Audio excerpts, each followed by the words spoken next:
Buenos días, buenas tardes a todos. Vamos a comenzar. Mi nombre es Michael Lepnick y soy del equipo de STAR UCSF, que es parte de la iniciativa de oxígeno. El día de hoy vamos a tener a varios panelistas que van a hablar sobre la prevención y control de infecciones, hablando de algunas de las lecciones aprendidas en los últimos 12 meses. Vamos a hablar de algunos de los retos y experiencias en diferentes entornos. Antes de entrar al contenido del webinario, quisiera darle la palabra al doctor Cybery. Adelante, doctor.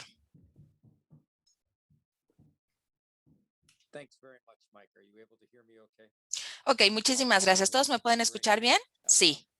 Ok, perfecto. Bueno, primero que nada, quiero darle las gracias a ti y a todo tu equipo por este webinario y por toda la serie de webinarios y todos los recursos y experiencias que han puesto a nuestra disponibilidad aquellos que estamos trabajando directamente en USAID y para poder implementar a diferentes aliados en el control del COVID. En cuanto al control y prevención de infecciones, es algo que hemos tenido que aprender y ajustarnos y volver a aprender y volver a ajustarnos conforme vamos aprendiendo mejor cómo se transmite este virus y cómo podemos prevenirlo. Entonces, me entusiasma muchísimo el tema del día de hoy. Te cedo nuevamente la palabra y estoy ansioso porque empecemos. Muchas gracias, doctor Cybery.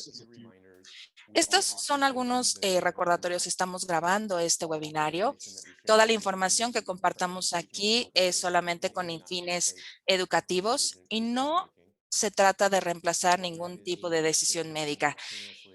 Este webinario se está traduciendo también de manera simultánea en español y en francés. Ustedes pueden elegir en el botón de la pantalla inferior, pueden elegir el idioma de su preferencia y también tenemos un botón de preguntas y respuestas en la barra inferior y al final del webinario vamos a tener un momento en donde vamos a estar haciendo algunas preguntas a nuestros panelistas.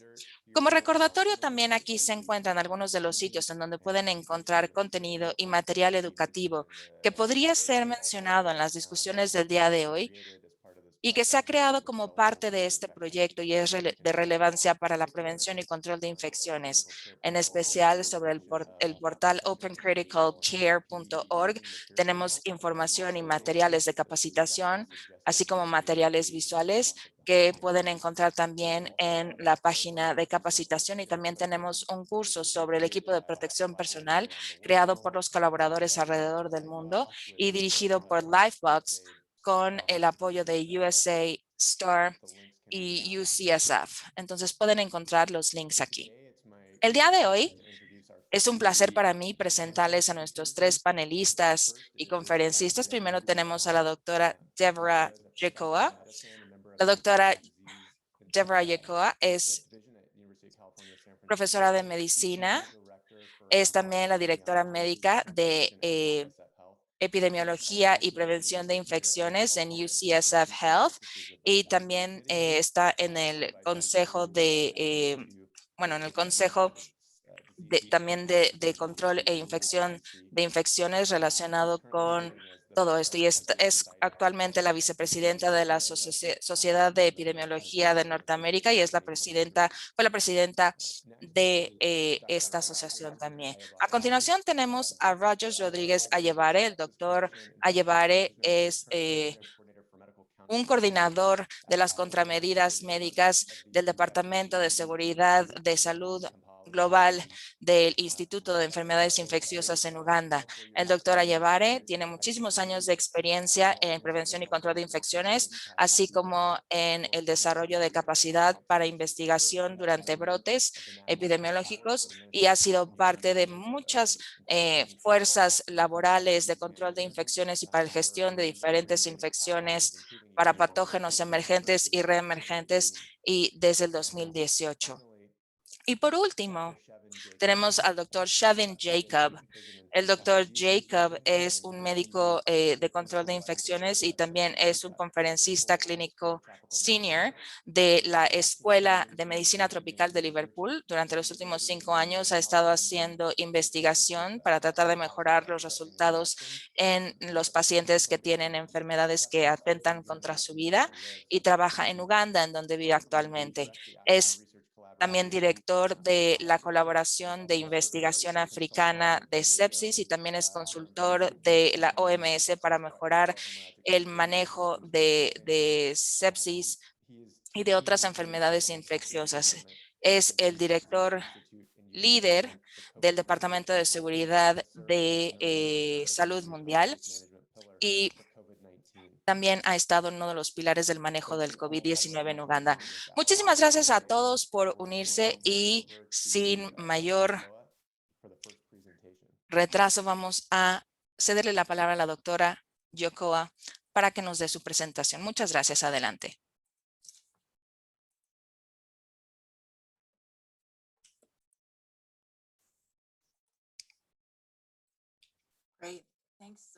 Muchísimas gracias. Gracias, Mike. Muchísimas gracias por invitarme a hablar sobre este tema el día de hoy.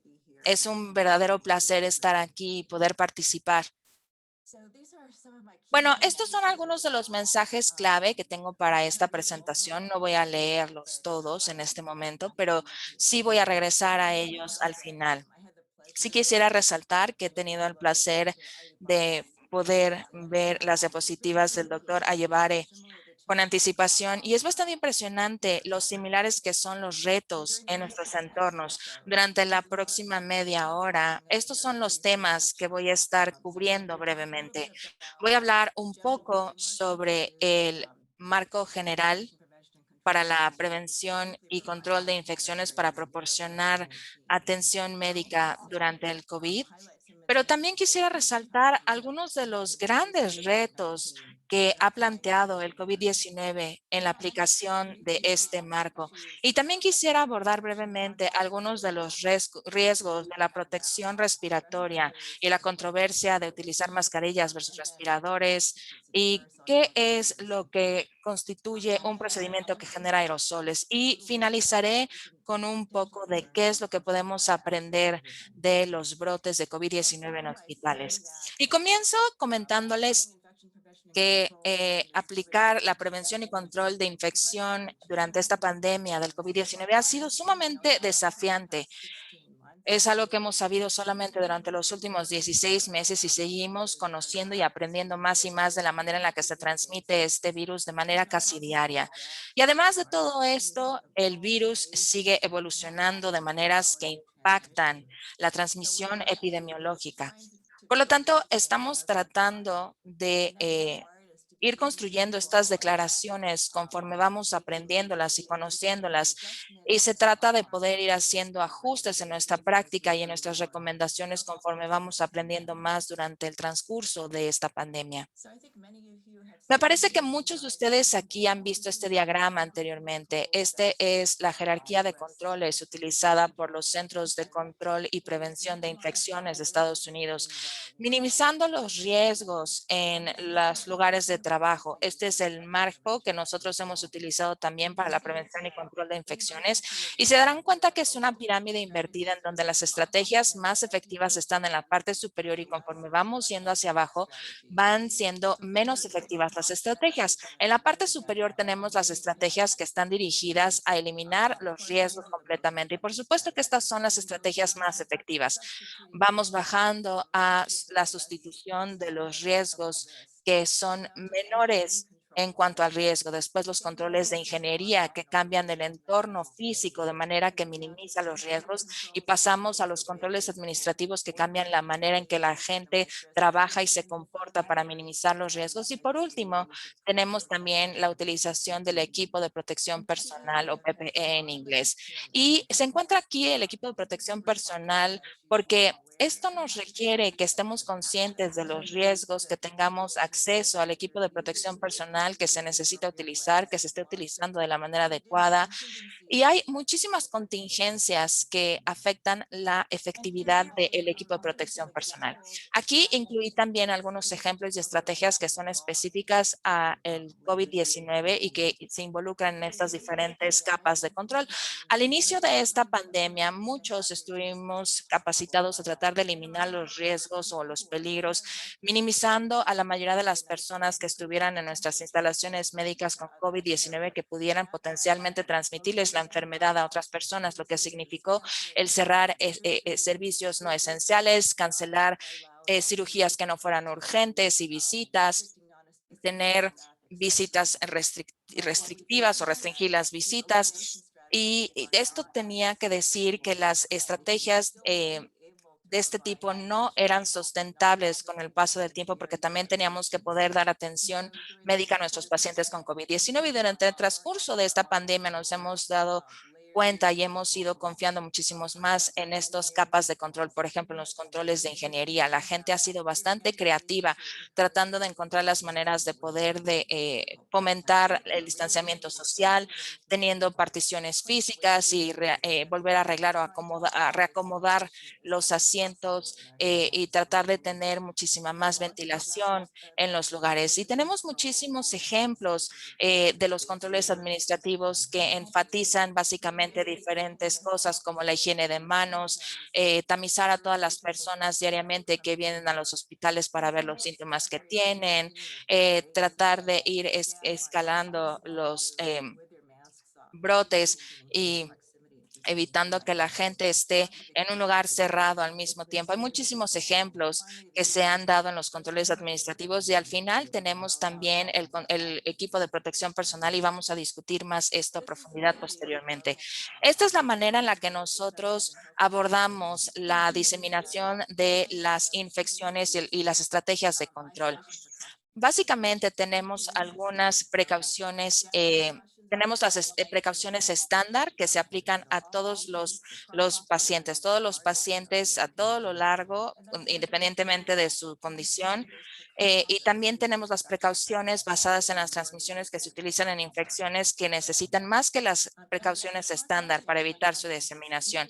Y parte de las precauciones estándar son más importantes durante esta pandemia porque las precauciones estándar suponen que todos los pacientes son infecciosos potencialmente y es definitivamente cierto para el COVID-19 y estas prácticas tienen que ser cumplidas para todos los encuentros con los pacientes. Los pacientes antes de ir a ver a los pacientes, se tiene que hacer higiene de manos, se tiene que utilizar equipo de protección personal conforme sea adecuado para ese tipo de paciente y el tipo de actividad que se va a estar realizando.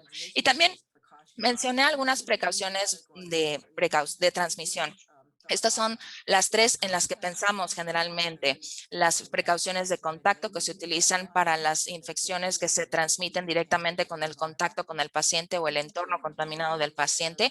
Y hay otras dos categorías que se pueden establecer las precauciones para gotículas, para infecciones que se transmiten con gotículas que viajan no muy lejos, por ejemplo, tosferina e influenza, y en donde se necesita una mascarilla médica al estar tratando a estos pacientes. Y otra son infecciones que se transmiten de manera aérea, que pueden ser gotículas más pequeñas que pueden quedar suspendidas en el aire por periodos de tiempo largo y que pueden viajar a través de corrientes de aire como el sarampión o como la varicela. Y para estos pacientes necesitamos probablemente utilizar una protección respiratoria muchísimo mayor. Entonces, estos son básicamente los tipos de protección y tratamos de tener ventilación especial en las salas de estos pacientes. Y muchos de los riesgos que tenemos con el COVID-19 es que probablemente no nos queda una distinción tan clara entre gotículas o de las que son transmitidas por el aire, porque ahí no sabemos si es un espectro o una dicotomía. Y vamos a hablar de esto posteriormente cuando hablemos del equipo de protección personal. Otra estrategia básica que hemos utilizado es el tamizar a los pacientes para ver los síntomas que pudieran ser indicativos de infecciones que se transmiten fácilmente lo más pronto posible en cuanto entran a un hospital. Entonces tratamos de ver si tienen fiebre, tos, salpullido, etcétera, para tratar de detectar aislar rápidamente a estos pacientes y cuidarlos de manera segura. Y tratamos de hacer esto también con los pacientes de COVID-19, pero nuevamente, uno de los principales retos del COVID-19 es el hecho de que ahora sabemos que los pacientes pueden estar presintomáticos o completamente asintomáticos y ser infecciosos. Y de hecho, sabemos ahora que los pacientes probablemente son más infecciosos justo en el momento en el que empiezan a desarrollar síntomas. Y cuando esto fue aparente, de verdad que fue algo que cambió el juego para la prevención y control de infecciones, porque nos dimos cuenta que no podíamos confiar completamente en el triage asintomático e aislar a los pacientes que eran infecciosos. Esto nos ha llevado a tener que aplicar algunas estrategias de prevención que son bastante amplias, no nada más a los pacientes que se sospecha tengan COVID-19, sino a todos los encuentros con pacientes, los cuales incluyen las intervenciones no farmacéuticas como el distanciamiento social, etcétera, como la utilización de mascarillas y también de protección ocular.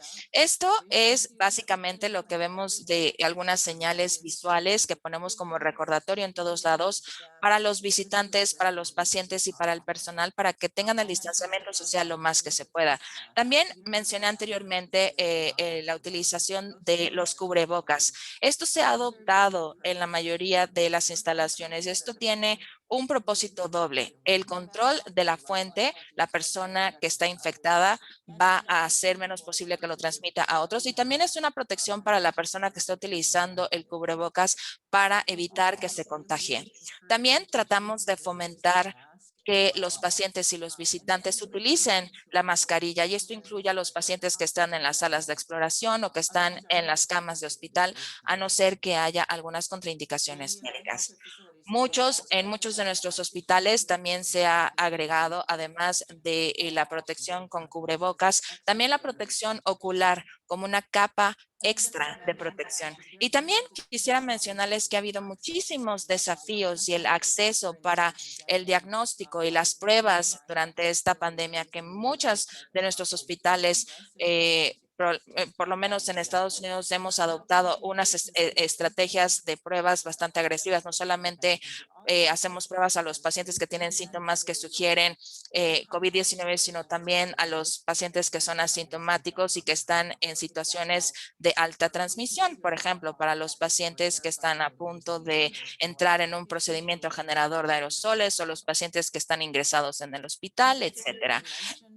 Y rápidamente, quisiera mencionarles algunos de los variantes del control de prevención y infecciones. Esta es una lista de las variantes que actualmente se encuentran en la lista de preocupación de la CDC, y se darán cuenta que todas estas variantes están asociadas con el aumento de la transmisión. Son más transmisibles de un paciente a otro, de persona a persona. Y por supuesto que esto significa que hay un potencial aumentado de que también se disemine en el personal médico, y tenemos un menor margen de error en áreas en donde estas variantes están circulando, pero también en cualquier otro lugar o lapso, en cualquier práctica de prevención y control de infección en donde nos puede llevar a brotes de COVID-19 en nuestras instalaciones. Pero del lado positivo, tenemos un gran impacto positivo de las vacunas. Y sé que el acceso a las vacunas sigue siendo bastante limitado y variable en diferentes áreas del mundo.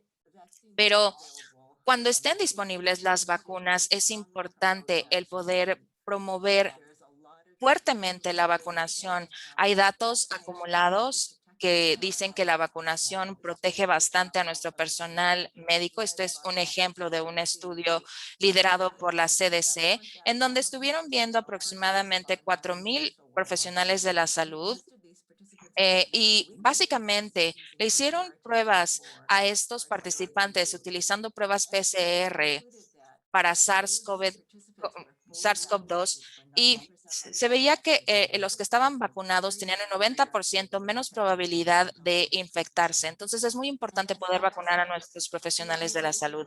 Y esto nos lleva también a la relajación de las recomendaciones. En la CDC ya no se recomienda, por ejemplo, que el personal de salud vacunado se tenga que poner en cuarentena después de estar en exposición. Tienen que tener un automonitoreo durante este periodo de incubación. Esto ha sido sumamente benéfico, aliviando muchas de las situaciones que han estado padeciendo los hospitales, y ya no es una recomendación el ponerse en cuarentena tampoco después de viajar.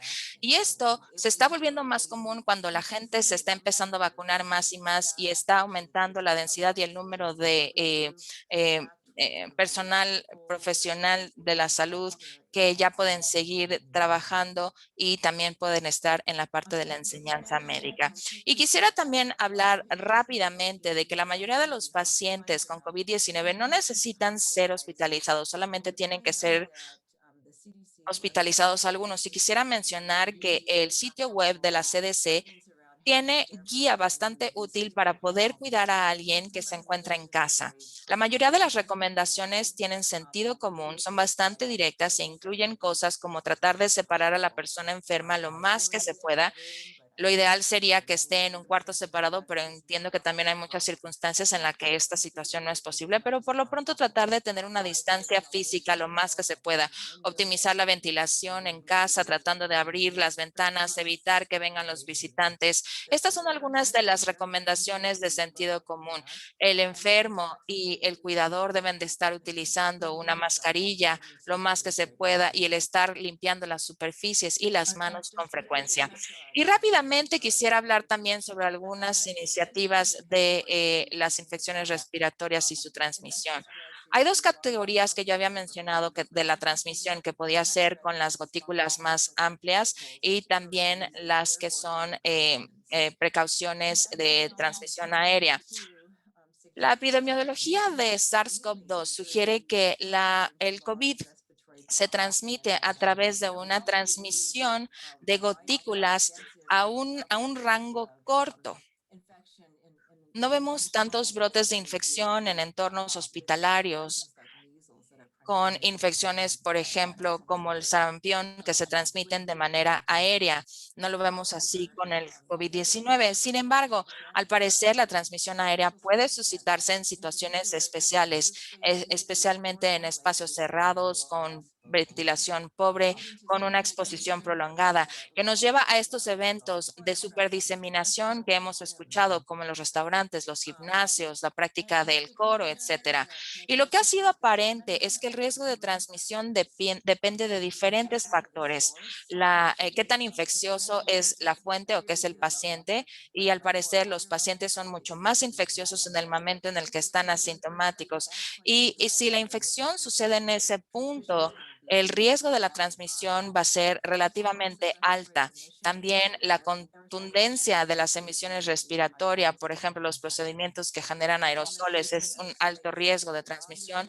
El volumen del espacio aéreo compartido, la densidad de las personas que están en estos espacios, si la persona infectada está utilizando equipo de protección personal o no. Todos estos factores intervienen para determinar los riesgos de transmisión. ¿Y esto qué significa en cuanto a la protección respiratoria? ¿Debemos de estar utilizando respiradores o mascarillas? Bueno, y lo importante es que hay evidencia limitada para realmente comparar adecuadamente la eficacia de las mascarillas quirúrgicas y médicas de los respiradores al atender a los pacientes con COVID-19. Ha habido diferentes revisiones y metaanálisis publicados que generalmente concluyen que la evidencia de baja calidad no favorece a los respiradores sobre las mascarillas médicas en los procedimientos que generan aerosoles, pero lo importante es que los datos son bastante limitados. Y debido a la complejidad de la dinámica de transmisión y debido a toda esta evidencia, el tipo de protección respiratoria que se debe de utilizar en situaciones que no generan aerosoles varía y sigue siendo controvertida y de verdad se ve impactada por la escasez que hemos padecido por los respiradores y las mascarillas. Y sobre este tema quisiera resumir algunas de las recomendaciones de equipo de protección personal. Hay un buen consenso en los procedimientos que generan aerosoles, en donde la recomendación es utilizar un respirador más protección ocular, más una bata, más guantes. Y se darán cuenta que hay variabilidad para también a los procedimientos que no generan aerosoles. Entonces, los lineamientos de la OMS del Reino Unido y los nacionales recomiendan actualmente que las mascarillas médicas o quirúrgicas, más la protección ocular y las batas y los guantes se utilicen. Además, los lineamientos de la CDC de Estados Unidos y de Europa mencionan que se debe utilizar un respirador más bata más protector ocular. Y obviamente esto varía dependiendo de la evidencia de alta calidad, la transmisión, la dinámica de transmisión que estamos empezando a aprender y también que se ve bastante impactada por los temas prácticos como la escasez que hemos tenido en cuanto a los respiradores. Ahora, todos hemos tenido escasez de todo tipo de protección personal durante esta pandemia y esto ha representado, ha generado altas ventas en el mercado negro que tratan de vender respiradores falsos. Entonces, quiero decirles que hay un sitio web en donde mencionan algunas de las cosas por las que uno debe de estar pendiente en cuanto a los señales que les pueden decir que es un respirador falso. Y básicamente pueden ver aquí algunas pistas en donde pueden darse cuenta de que son falsos. Los invito a que vean este sitio web que es bastante útil. Y rápidamente, ¿qué es un procedimiento que genera aerosol versus uno que no lo es? Bueno, esto es bastante controversial. No hay un consenso, inclusive no hay consenso en cuanto al COVID-19 en estos diferentes lineamientos. Esta es información de la epidemia del SARS, resaltando algunos de los procedimientos que se relacionan más con una transmisión de alto riesgo para el personal de atención médica con los pacientes con SARS, especialmente durante estos procedimientos que generan aerosol. Los tipos de procedimientos son la intubación traqueal, una traqueotomía, el no tener una ventilación adecuada, y esto nos puede llevar obviamente a tener una transmisión del COVID-19. Esto es del sitio web de la CDC y menciona que realmente no hay un consenso de expertos ni suficiente información que respalde el definir una lista de los procedimientos que generan aerosoles en los entornos hospitalarios. Mencionan algunos procedimientos que pueden estar o no asociados con procedimientos que generan aerosoles, pero esta falta de datos científicos ha llevado a muchas sociedades profesionales que tengan sus propias listas de procedimientos que ellos creen que sí generan aerosoles, lo cual nos ha llevado a una gran cantidad de variabilidad y confusión y entre los diferentes hospitales y lo que ellos consideran que son procedimientos que generan aerosoles. Y quisiera mencionar este artículo que me parece bastante bueno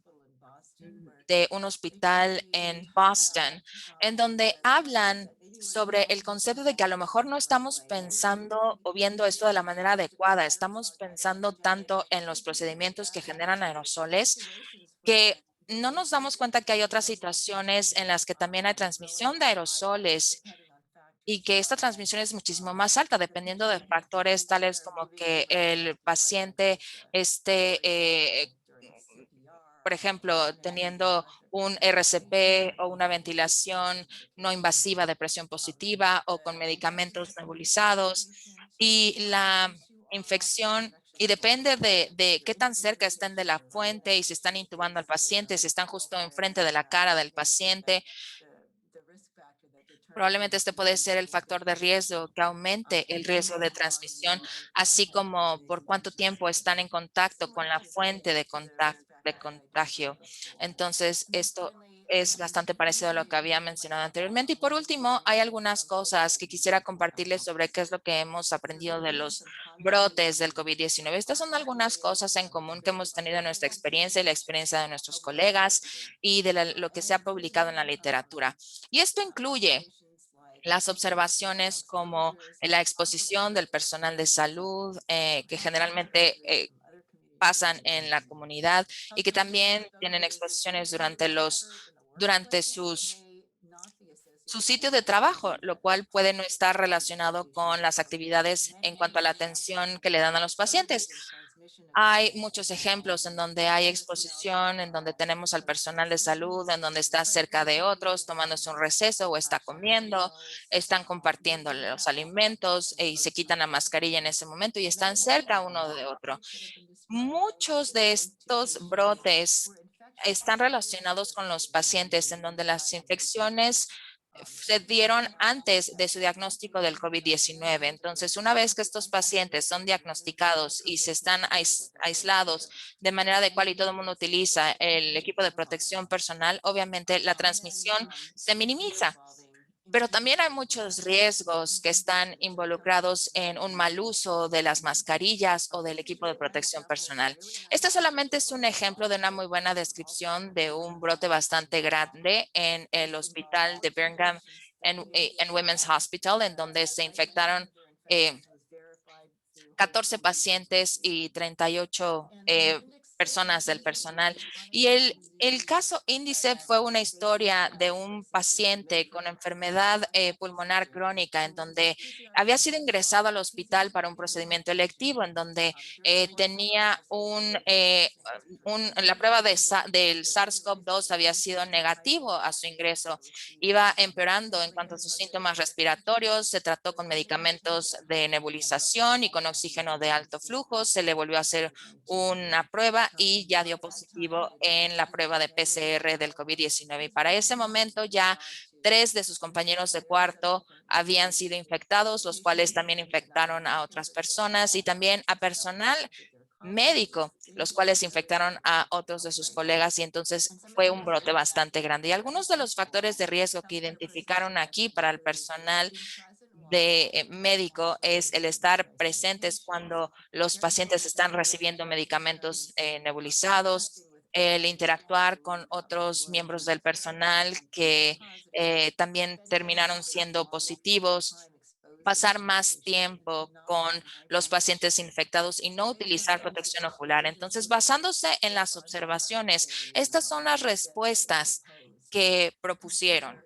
El considerar si tienen acceso a las pruebas diagnósticas, el repetirlo para algunos pacientes, además de hacerle las pruebas a los pacientes a su ingreso, repetir las pruebas 3 o 4 días después, porque a lo mejor los pacientes ya pueden estar infectados al momento de su ingreso, pero en ese momento no se ha detectado la infección, es demasiado temprano y también puede haber otros niveles más altos de viremia en donde pueden ser infecciosos. Y hay otras cosas en las que también se debe de considerar si un paciente está teniendo procedimientos que generan aerosoles frecuentemente, si están compartiendo la habitación con otra persona, y también hay que considerar que el personal de salud utilice mascarillas N95 durante procedimientos que generan aerosoles con pacientes que sospechan que tengan COVID-19 y que se cierren las puertas de los pacientes. Bueno, voy a finalizar aquí, pero solamente quisiera resumir diciendo o mostrándoles esta gráfica del New York Times. Esto nos muestra varios casos de COVID-19 nuevos de manera diaria a nivel mundial y desafortunadamente la tendencia sigue siendo a la alta. Así que estamos lejos de estar a salvo en cuanto a la pandemia de el COVID-19. Entonces, tenemos que seguir enfocándonos en proteger al personal de salud y a los pacientes de las infecciones del COVID-19, tratando de cumplir las prácticas de prevención de infecciones y el estar consciente de la fatiga de la pandemia. Todo el mundo está ya exhausto por esta pandemia, así que es muy importante el, el fomentar que no debemos de ceder a estas prácticas y prevenciones, el tener acceso a la vacuna, bueno, vacunarse si se tiene acceso a la vacuna.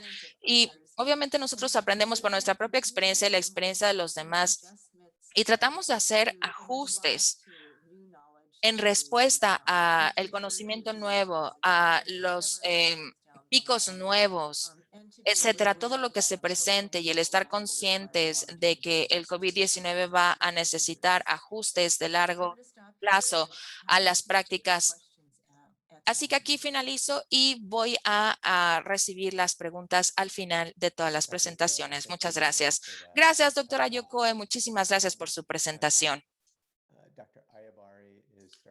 El doctor Ayebare está empezando a compartir su pantalla. Les recuerdo a todo el mundo, por favor, que nos envíen sus preguntas utilizando el botón de preguntas y respuestas que se encuentra en la parte inferior de su pantalla. Muchísimas gracias, doctora Ayebare. Adelante. Muchísimas gracias, Mike. Gracias, Deborah, por esa introducción bastante elaborada. Esto creo que me va a facilitar las cosas a partir de ahora. Bueno, el día de hoy voy a estar compartiéndoles la experiencia que hemos tenido en Uganda durante esta pandemia con la prevención y control de infecciones. Estas son algunas de los puntos que voy a estar compartiendo con ustedes, que ha ido desde la implementación de prevención y control de infecciones en el hospital, y después vamos a estar hablando sobre las estrategias de prevención y control de infecciones para el COVID-19 en Uganda, y después cómo nuestra práctica ha ido evolucionando en cuanto a nuevos datos e información. Bueno, las imágenes que tenemos aquí en el 2018-2019 en Uganda, en donde estábamos dándole respuesta al ébola.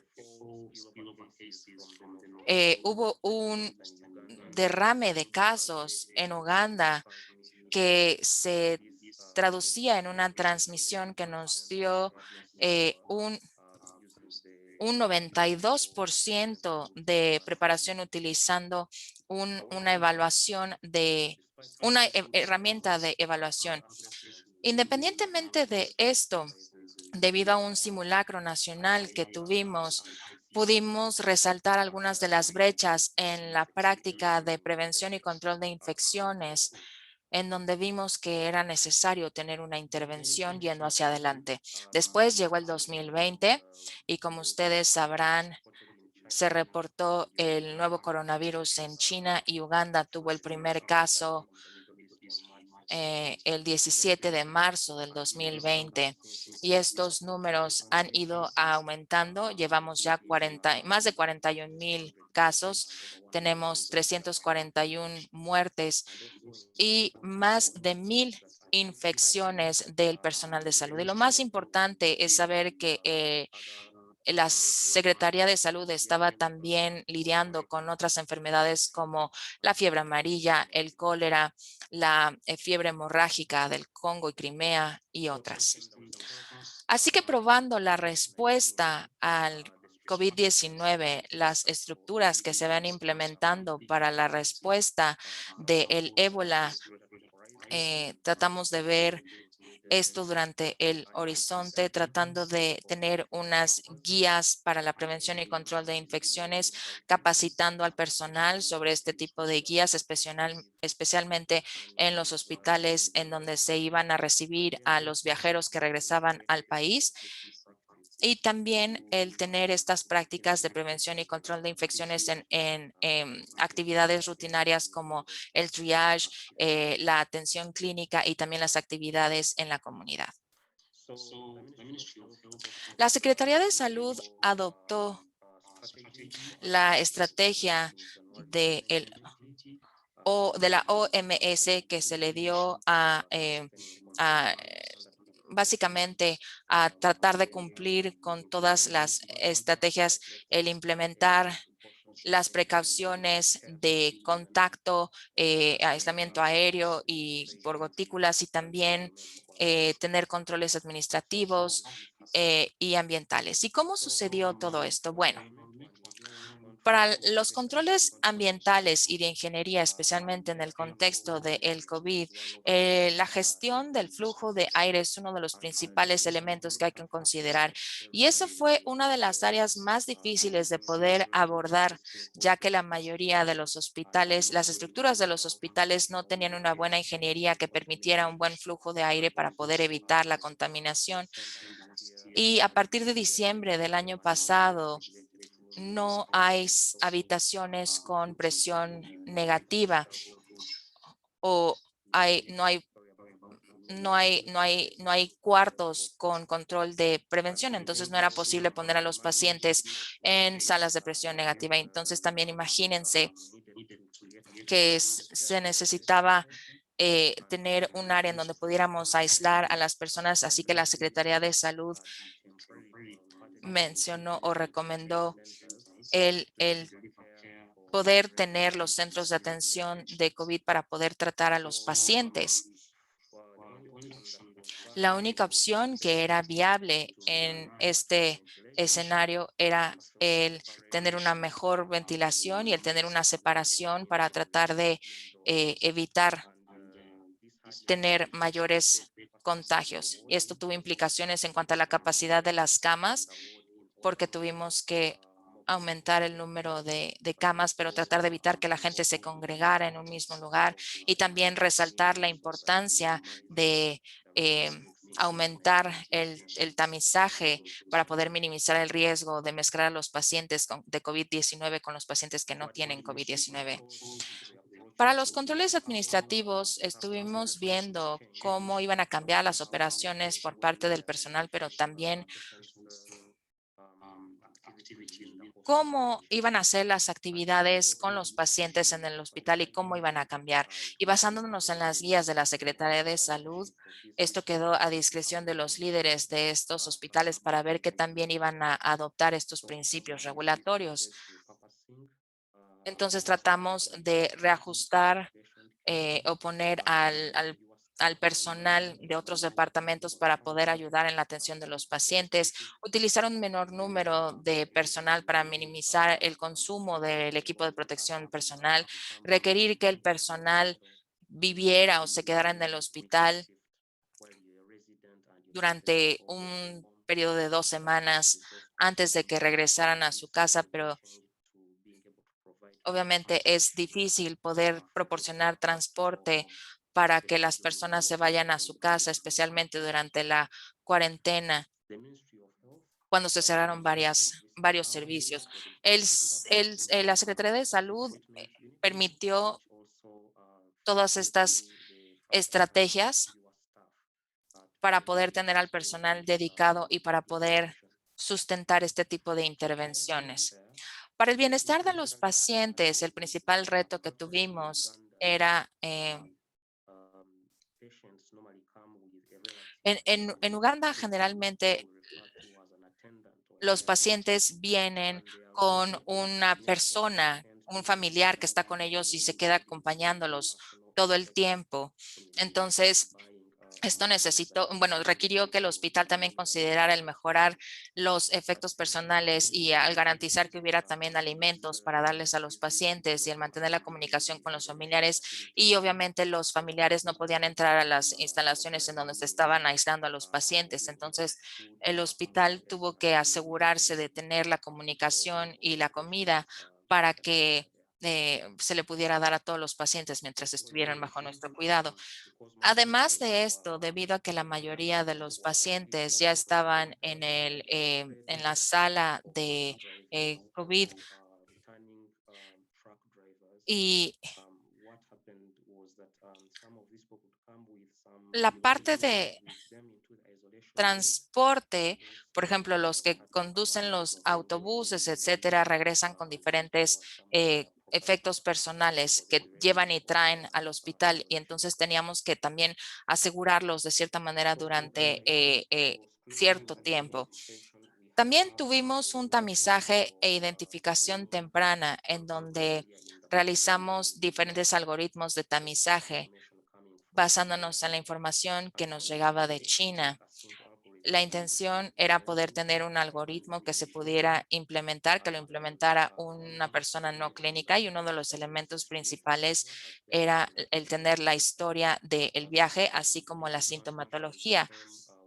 Pero cuando se pudo establecer bien la transmisión, el criterio del viaje se descartó y solamente nos enfocamos al estar explicando la sintomatología. Hoy, o bueno, a mediados del 2020 empezamos a identificar algunos grupos de hospitales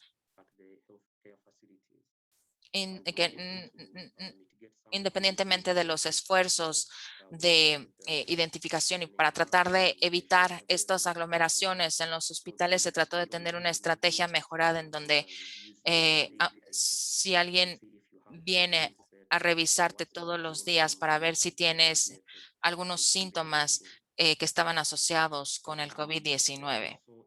También se estableció la protección, los equipos de protección a los profesionales de la salud para poder realizar evaluaciones de riesgo y poder documentar las acciones correctivas. Esta fue una iniciativa de la Secretaría de Salud para poder rastrear e investigar todas las infecciones que se estaban presentando en los hospitales. La guía sobre la utilización del equipo de protección personal se empezó a desarrollar. Había algunas recomendaciones y también se trataba de abordar los temores de los profesionales de la salud sobre este patógeno tan novedoso. En Uganda ya habíamos tenido una gran influencia, especialmente de manera negativa, debido al hecho de que tuvimos 2 años para prepararnos para abordar el ébola y que tuvimos que lidiar con mucho equipo de protección personal, y también había muchos reportes que veíamos en la televisión, etcétera, antes de que nos llegara el COVID, y muchos de las personas del personal de salud estaban utilizando overoles de protección, y esto básicamente de cierta manera nos daba como que una barrera para implementar esta práctica. Además de estos esfuerzos que se hubo de ébola, teníamos grandes reservas de overoles y otro tipo de protección personal que se pudiera utilizar antes de pasar por las compras internacionales, en donde también se tuvo varias limitaciones. También hubo un gran debate sobre la transmisión, cómo era la transmisión del COVID-19, el cual afectaba también la utilización de los respiradores. Y a final de cuentas, acordamos este abordaje que ustedes ven aquí. El abordaje que tuvimos es que íbamos a utilizar las recomendaciones del equipo de protección personal en 4 niveles. El nivel 1 básicamente es cuando no hay interacción con el paciente, solamente si alguien del personal se acerca solamente, o si está en el hospital, tener solamente las mascarillas. El nivel 2 es cuando hay interacción pero no contacto con el paciente, por ejemplo, cuando se está haciendo el tamizaje, y el nivel 3 y 4 es cuando ya hay contacto con el paciente. El nivel 3 no se tienen procedimientos que generan aerosoles, y para el nivel 4 sí hay procedimientos que generan aerosoles. Algo de lo que se había mencionado en el nivel 3 y 4 es que se tenían que utilizar botas de goma o cubrezapatos. Sin embargo, tuvimos que llegar a un punto en el que teníamos que hacer más seguros al personal y se tenía que utilizar doble guante en lugar de un solo par de guantes, así como la utilización de botas de goma para utilizarlo dentro de los centros de tratamiento de COVID, y no se iban a utilizar estos zapatos en ninguna otra área, inclusive en los centros de tratamiento o en los servicios de ambulancias. Para poder asegurarnos que los profesionales de la salud supieran qué era necesario para poder implementar esta práctica, hicimos un ejercicio de cuantificación nacional para poder identificar cuántos pacientes teníamos. Y también ver si no habíamos cumplido con estas suposiciones, ver cuántas personas tenían el dinero para poder tener subvenciones en donde nos pudieran dar este tipo de equipo de protección personal. Esto lo realizó el gobierno de Uganda. Pero por lo menos uno de los elementos principales que salió de estas deliberaciones fue el hecho de que pudimos tener la adopción de tener las botas de goma y los overales. Aquí vemos los requerimientos del equipo de protección personal en 2 de los centros de referencia y de servicios de ambulancia, en donde veíamos a muchos de los pacientes, en donde estaban durante un periodo de 2 semanas. Y cada 2 semanas se requieren más de 5,500 overoles. Y cuando vimos el costo de la utilización de los overoles, también de utilizar las batas desechables, nos dimos cuenta que podríamos ahorrarnos $1,000,000 durante 3 meses. Esto nos da una justificación de la reducción progresiva de los overoles y de adoptar más bien batas hospitalarias y poder tener retroalimentación por parte del personal que estaba utilizando estas batas para ver si nos daba una evidencia muchísimo más fuerte para movernos en esa dirección. Otro de los elementos clave tenía que ver con los respiradores o mascarillas. En mi práctica, generalmente de manera rutinaria no se hace una prueba de ajuste, pero sí recomendamos que se haga una prueba de ajuste mientras se está poniendo o colocando la mascarilla, porque generalmente no hacemos una prueba de ajuste, entonces no nos damos cuenta de que en algunas ocasiones solamente hay un solo tamaño de las mascarillas. Hubo una escasez nacional de las mascarillas y también la Secretaría de Salud y el gobierno de Uganda nos estuvo dando mascarillas que pudimos utilizar. El gobierno pudo trabajar con la CDC de África para poder proporcionar las mascarillas adecuadas, pero estas solamente estaban disponibles para las facilidades o instituciones de salud gubernamentales. Entonces teníamos hospitales en donde había una escasez de estas mascarillas y hubo un aumento en el número de pacientes en las instituciones que te contaban con este tipo de mascarillas debido a que tenían el equipo de protección personal adecuado. No hay ninguna guía nacional disponible para poder soportar o apoyar a gran escala la descontaminación o la reutilización de los respiradores. En el 2020 teníamos reservas de varios respiradores en donde había una descontaminación como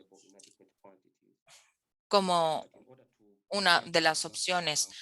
Pero también otra de las cosas que nos dimos cuenta es que muchos de los comités de prevención y control de infecciones locales adoptaron prolongar la utilización de los respiradores para que las personas pudieran utilizar este tipo de mascarillas o respiradores de 3 a 7 días y si lo guardaban en una bolsa plástica. Pero esto no se desarrolló de manera nacional y en los hospitales utilizaron algunas contramedidas para poder prolongar la vida útil de este tipo de mascarillas o respiradores. Y también se debe de incluir el monitoreo para, para poder ver qué tan preparado está un hospital para tratar a los pacientes y esto también ve la disponibilidad de el equipo de protección personal. Aquí lo podemos ver en esta gráfica. Solamente al estar observando esto, los gerentes pueden saber qué elementos son los que necesitan priorizar en las próximas 2 semanas. Los hospitales que adoptaron las batas reutilizables, aquí pueden ver, este es un equipo de un hospital de referencia en donde tienen estas batas reutilizables y se dan cuenta de que son funcionales y ya que eran funcionales, se las estaban utilizando en los hospitales que tenían a más pacientes para poder reducir el número de riesgo generado.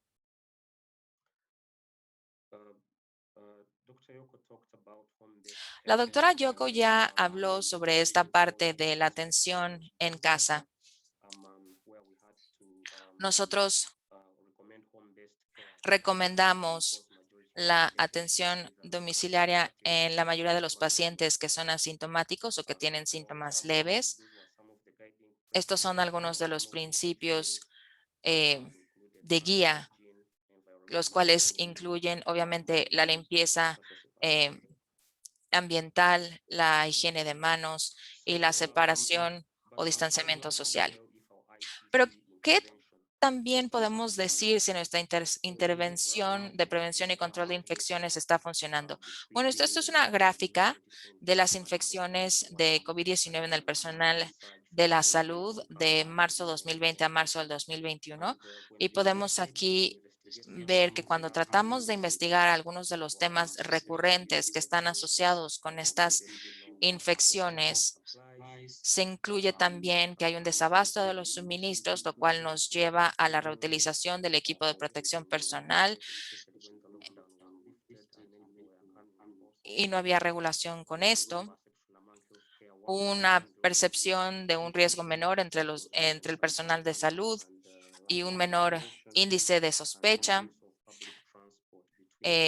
También la utilización del transporte público entre ir a casa e ir al trabajo y también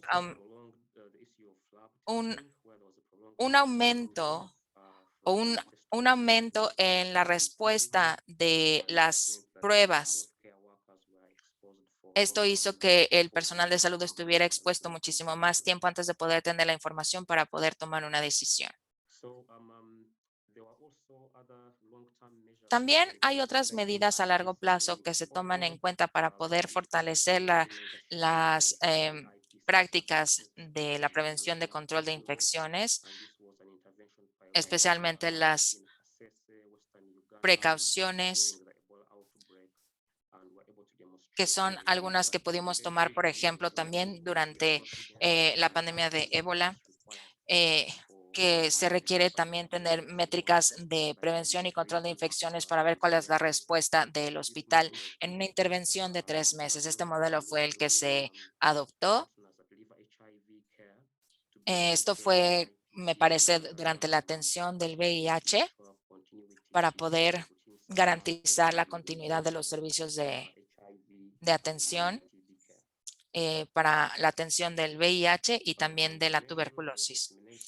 La información se difundió a través de guías que estaban impresas. Algunos de estos materiales de capacitación se daban como seguimiento a las personas cuando algunos de los módulos principales se daban, así que también pudimos desarrollar algunos videos y estos videos están disponibles de manera gratuita en el sitio de la Secretaría de Salud. Están también poniéndose todo el tiempo en las áreas de espera, en las salas de espera en los principales hospitales, así como en la Secretaría de Salud.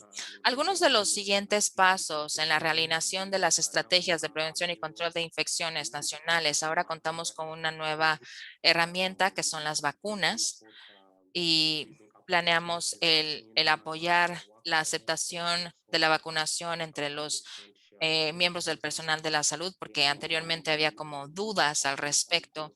Tenemos que evaluar y cerrar las brechas en el cumplimiento de la utilización de las mascarillas o cubrebocas, el distanciamiento social y la higiene de manos. Tenemos que fortalecer la implementación de las precauciones estándar y también de la atención en casa, realinear los lineamientos locales con las recomendaciones internacionales para garantizar el uso racional del equipo de protección personal.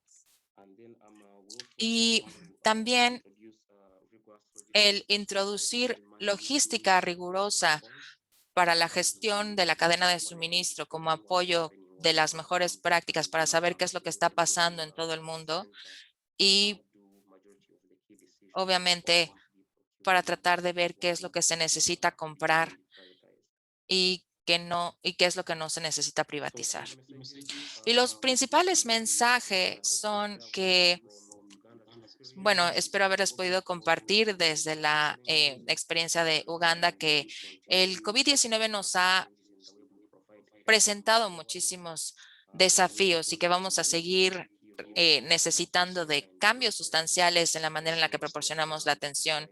Tenemos que dar un contexto local y conocimiento para poder tener un rol clave en el desarrollo de las líneas de proceso y es importante que las estructuras de control y prevención de infecciones se construyan para la posteridad en lugar de utilizar solamente la prevención y control de infecciones como una herramienta particular para cierto brote. Entonces, la prevención y control de infecciones debe volverse una cultura y no nada más una invención.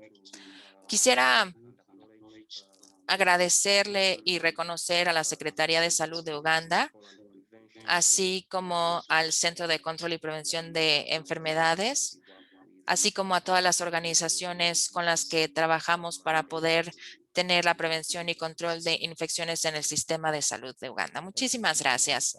Muchísimas gracias, doctor Ayebare. Gracias, doctora Yokoe. Estamos casi por finalizar con el tiempo. La mayoría de las preguntas las podrán abordar la mayoría de los presentadores. Si tienen alguna pregunta adicional, por favor, envíenlas y vamos a irlas viendo conforme vayan llegando. De lo contrario, vamos a prepararnos para ir cerrando. Vamos a dar un minuto para esperar estas preguntas.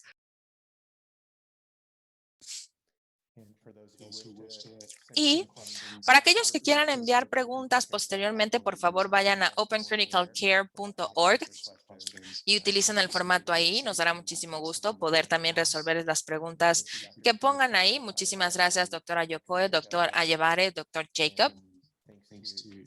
Y muchísimas gracias a USAID, Star Public Health y USCF por todo su apoyo y con eso vamos a finalizar. Esperemos que todos tengan muy buen día. Muchísimas gracias a todos y que les vaya muy bien. Gracias.